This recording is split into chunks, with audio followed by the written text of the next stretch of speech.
जगन्नाथ सांग मैंने आज आउ एक बाउना शुणिया बड़ बो पाखु बड़ बो ये आसिक बसीगले बड़ बो आज कौ विषय कह रामायण बड़ बो आज रामायण विषय कहे शुणा देखिया केमी लगुच करती रोदन कौशल्या नंदन शुण आरे सौमित्री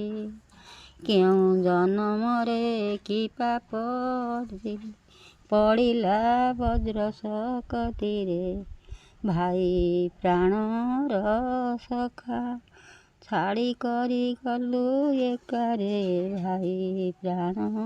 सखा घर को जीवे मो माता पचारे लक्षण केणिकी गले संसारे कहले कि बोली दैव एमत कले रे कहले बड़ बों पाखु रामायण विषय शुणिले केमी लगुच कहे। रहुची जय जगन्नाथ।